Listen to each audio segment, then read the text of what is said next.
এটি কণমানি শিশু জন্মৰ পিছৰ পৰাই আক্ৰান্ত হৈছে জটিল ৰোগত আৰু মই যেহেতু শিশুটিৰ বাসগৃহত আহি উপস্থিত হৈছোঁ মই পুনতে শিশুটিক দেখুৱাইছোঁ ৰক্তিম বৰা 9 বছৰত ভৰি দিছে এই কণমানি শিশুটি আন 10টি শিশু যি সময়ত তেওঁলোকে বিভিন্ন খেলা ধূলা বা বিদ্যালয়লৈ যাব লাগিছিল কিন্তু বিপৰীতে এই শিশুটি জটিল ৰোগত আক্ৰান্ত হৈ এনেদৰে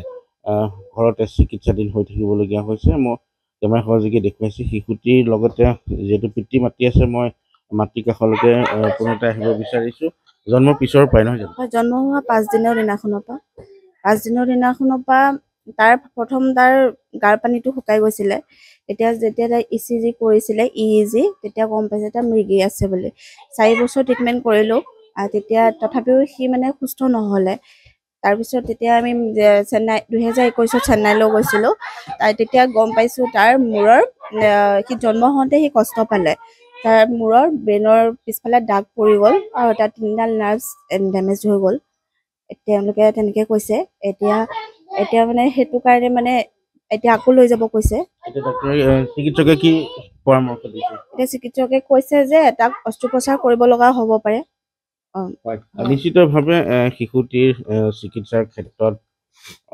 পিতৃ মাতৃ তথা অভিভাৱকে যিহেতু যথেষ্ট টকা পইচা খৰচ কৰিছে ব্যয়বহুল চিকিৎসা আৰু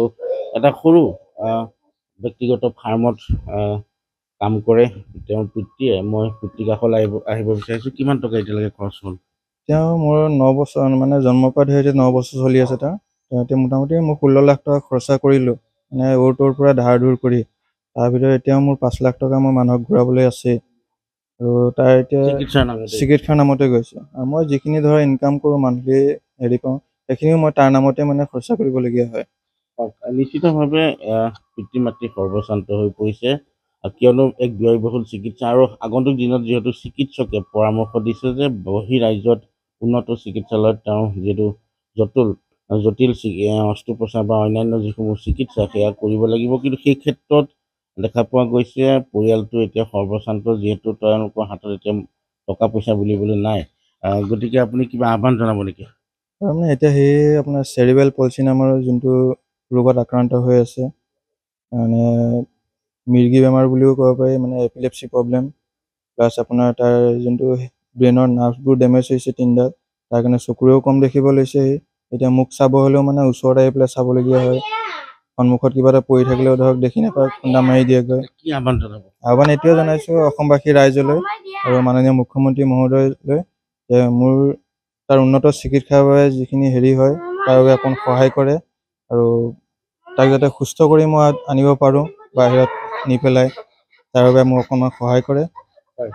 স্বাভাৱিকতে যিহেতু কণমানি শিশু আৰু যিহেতু জটিল ৰোগত আক্ৰান্ত হৈছে আৰু সৰ্বশান্ত এই পৰিয়ালটোৱে ৰাজ্যৰ মুখ্যমন্ত্ৰীৰ প্ৰতি আহ্বান জনাইছে আৰু লগতে আহ্বান জনাইছে ৰাজ্যবাসীৰ প্ৰতিও সকলোৰে যি এধানি সহায়ৰ হাতে যাতে এই শিশুটি সুস্থ হৈ উঠাত সহায় কৰে আৰু আহক আমিও পাৰ্যমানে সহায় কৰোঁ এই পৰিয়ালটোক কেৱল মাত্ৰ এই শিশুটিৰ চিকিৎসা ব্যয়ৰ স্বাৰ্থত আপুনি বিচৰা বাতৰি পাব কেৱল নিউজ 18 এপত নিউজ 18 এপ ডাউনলোড কৰিবলৈ স্ক্যান কৰক এই QR কোড গুগল প্লে ষ্টৰতো পাব এই নিউজ 18 এপ